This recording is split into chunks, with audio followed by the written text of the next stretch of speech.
Polisi menetapkan Millen Cyrus sebagai tersangka kepemilikan narkoba jenis sabu. Petugas Polres Pelabuhan Tanjung Priok menjebloskan Millen ke sel pria.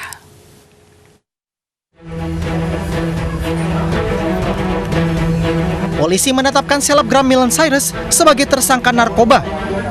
Ia dijebloskan ke sel pria. Millen ditangkap dari sebuah hotel beserta barang bukti sabu, sebotol bong, dan minuman keras. Di hadapan media, keponakan artis Ashanti itu hanya bisa menangis terisak menyesali perbuatannya menggunakan narkoba. Saya salah, saya memakai. Saya sering pengaruh alkohol dan saya memakai barang itu. Saya salah banget. Pokoknya untuk semuanya, jangan ditiru. Pokoknya jauhi narkoba. Terima kasih. Sudah berapa lama menggunakan narkoba? Katanya sudah beberapa kali menggunakan, ya tidak terlalu lama lah, menggunakan di hotel tersebut, lalu di Bali dan juga di kegiatan-kegiatan dari tersangka. Millen Cyrus atau Millen Daru ditangkap petugas Polres Pelabuhan Tanjung Priok di sebuah kamar hotel di wilayah Jakarta Utara pada hari Minggu kemarin. Dari hasil penggeledahan, polisi menemukan 2 bungkus kecil sabu seberat 0,3 gram serta alat hisap. Millen ditangkap bersama seorang pria berinisial J. Berdasarkan hasil pemeriksaan urin, Millen yang bernama asli Muhammad Millen Daru Prakasa positif menggunakan narkoba, sementara rekannya J negatif narkoba. Dari Jakarta, Tim Liputan iNews melaporkan. Seorang polwan di Lampung viral saat videonya sedang pesta sabu tersebar luas. Polda Lampung telah mencopot oknum polwan sebagai kanit operasional Sat Narkoba Polres Mesuji.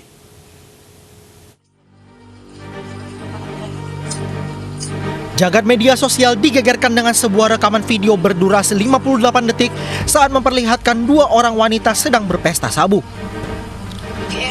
Wanita dalam video ini diketahui anggota polisi wanita yaitu Aibtu DA. Ironisnya, Aibtu DA merupakan polisi yang bertugas memberantas narkoba yakni Kepala Urusan Pembinaan Operasional Satres Narkoba Polres Mesuji Lampung. Polda Lampung mengamankan Aibtu DA untuk mempertanggungjawabkan perbuatannya tersebut. Selain penahanan, Aibtu DA kini telah dicopot dari jabatannya. Ya, kita ketahui ya oknum tersebut sudah dilakukan suatu tugas yang dialihkan, artinya sudah dimutasikan atau sudah tidak diaktifkan kembali, dan saat ini kepada oknum tersebut tengah dilakukan pemeriksaan secara intensif, yang mana saat ini tengah dilakukan pemeriksaan oleh penyidik dari bidang profesi dan pengamanan. Ya, dalam hal ini tentunya nantinya kita melihat bagaimana hasil perkembangan pemeriksaan. Meski sudah dilakukan penahanan dan pencopotan dari jabatannya, namun proses penegakan disiplin bagi Aibtu DA masih terus dilakukan.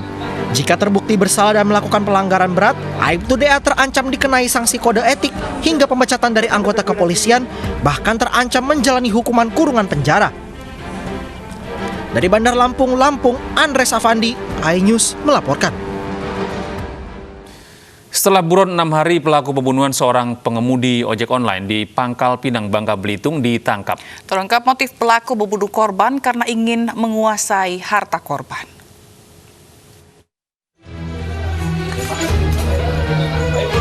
Setelah pencarian selama 6 hari, polisi menyergap pelaku pembunuhan seorang pengemudi ojek di Pangkal Pinang, Bangka Belitung.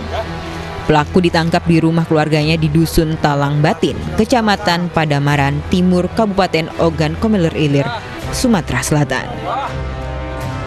Namun pelaku melawan hingga petugas melumpuhkan kaki pelaku dengan timah panas. Polisi mengatakan motif pelaku membunuh korban karena panik saat korban berteriak memergoki pelaku mengambil harta korban saat di penginapan. Jadi motif utama awalnya adalah mengambil barang-barang milik korban.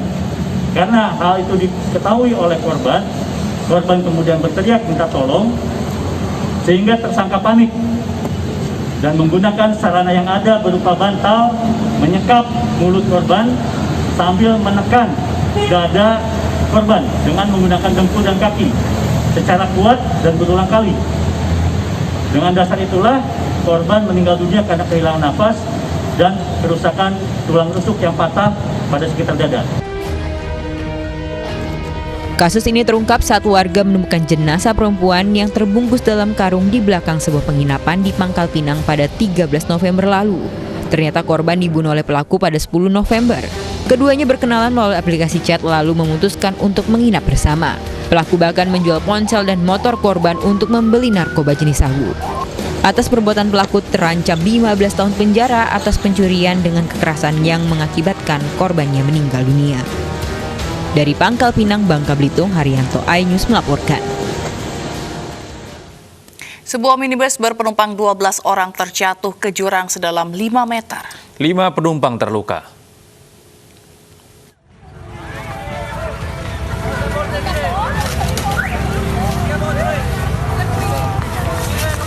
Video amatir warga merekam sebuah minibus terjun ke jurang sedalam 5 meter di Jalan Poros Maros, Bone, Kabupaten Maros, Sulawesi Selatan. Insiden ini sempat menjadi tontonan warga dan pengendara lainnya yang berupaya menolong 12 penumpang dan sopir yang terjebak di dalam mobil. Polisi yang menerima laporan menggelar olah tempat kejadian perkara dan mengevakuasi seluruh penumpang. 5 penumpang luka ringan, 3 diantaranya dibawa ke Rumah Sakit Umum Daerah Maros. Kecelakaan tunggal berawal saat minibus bergerak dari arah Kota Maros menuju arah Kabupaten Bone, Sulawesi Selatan. Namun naas, mobil hilang kendali saat berada di jalur menurun dan tikungan. Pada saat itu dia menurun, kondisi jalan menurun, kemudian pada saat tiba di tempat kejadian menikung ke kiri, pengemudi mobil tidak mampu menguasai kendaraannya, kemudian lepas kendali dan akhirnya bergerak lurus, kemudian jatuh turun ke jurang sedalam 5 meter.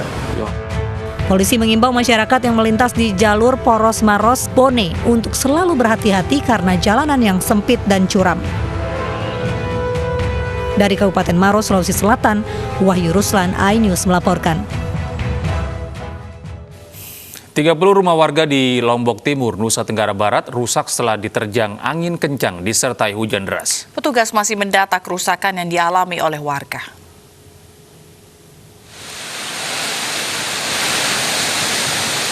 Puluh rumah rusak dan sejumlah pohon tumbang karena hujan deras disertai angin kencang yang terjadi di Lombok Timur, Nusa Tenggara Barat. Tak hanya angin kencang, hujan es juga terjadi di Kecamatan Sikur dan Motong Gading. Petugas BPBD berusaha membersihkan bangunan rusak dan pohon tumbang agar tidak mengganggu pengguna jalan. Petugas juga masih mendata rumah yang rusak karena tertimpa pohon. Rusak berat itu ada 12, kemudian yang sedang ada 3, yang rusak ringan ada 15. Bahwa ada beberapa rumah yang masih tertimpa pohon. Nah, kebetulan pada hari ini kami akan turun lagi ke lokasi untuk kita sisir kembali.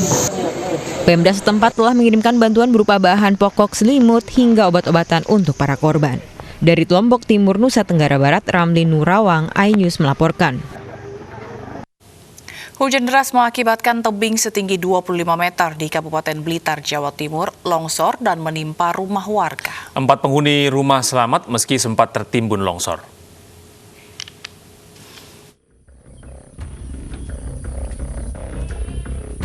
Sebuah tebing setinggi 25 meter di Desa Parang, Kecamatan Gandusari, Kabupaten Blitar, Jawa Timur, longsor dan menimpa rumah warga. Peristiwa terjadi saat hujan deras turun sepanjang hari Minggu. Material longsor seperti tanah, batu, dan kayu merusak dinding dan atap rumah. 2 sepeda motor milik warga juga rusak tertimpa longsor. Beruntung penghuni rumah selamat dan hanya mengalami luka ringan. Tinggi tebing ini diperkirakan sekitar 20-25 meter. Nah, ini menimpa satu rumah yang ada di bawahnya ini. Ada korban? Untuk korban sementara cuma luka, namun sudah bisa dibawa ke puskesmas, sudah diobati.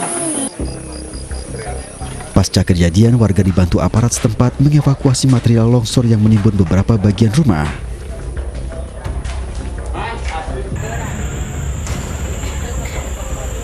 Di Kabupaten Bungo Jambi, hujan yang turun selama 2 hari mengakibatkan longsor terjadi di Desa Lubuk Kayu, Aruk, Kecamatan Rantau Pandan. Longsor mengakibatkan jalan utama penghubung antara 2 kecamatan Batin, Tiga Ulu, dan Kecamatan Rantau Pandan terputus. 1 alat berat dikerahkan untuk mengevakuasi material longsor.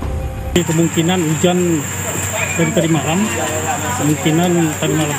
Untuk jumlah titik longsor, Pak? Titik longsor ada banyak.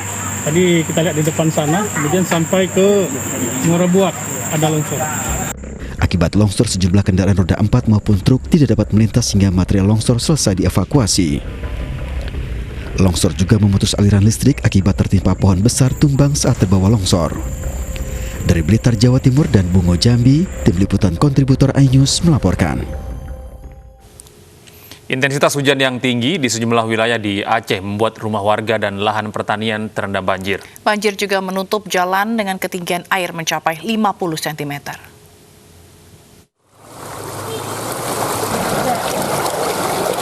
Hujan deras beberapa hari terakhir membuat 5 desa di Kabupaten Aceh Singkil terendam luapan air sungai Lae Cinendang.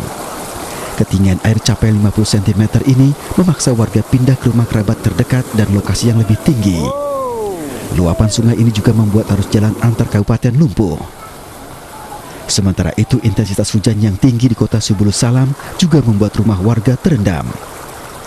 Bahkan petani jagung merasakan dampak banjir ini.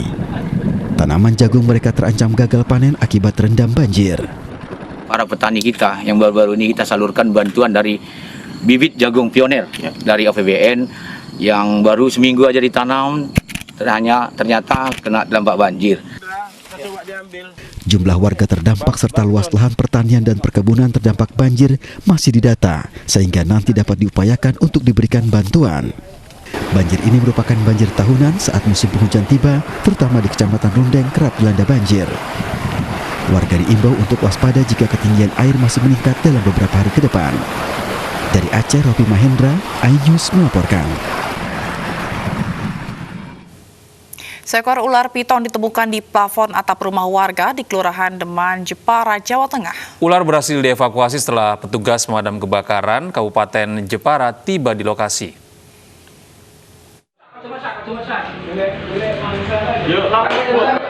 Petugas pemadam kebakaran Kabupaten Jepara turun tangan saat mengevakuasi seekor ular piton atau ular sanca dari atap plafon rumah warga Kelurahan Demaan, Jepara, Jawa Tengah pada Senin pagi.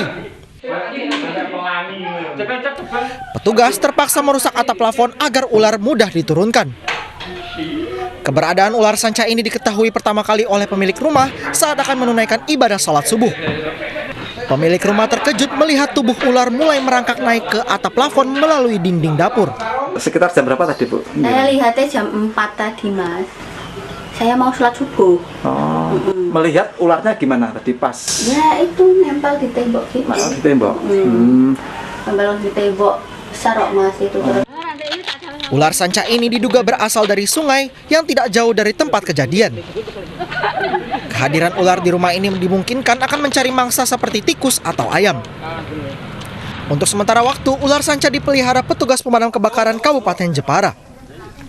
Dari Jepara, Jawa Tengah, Alip Sutarto, iNews melaporkan. Ratusan orang berunjuk rasa di depan gedung DPRD Sumatera Utara menolak kedatangan Rizik Syihab. Informasi selengkapnya akan hadir usai jeda berikut, tetaplah bersama kami.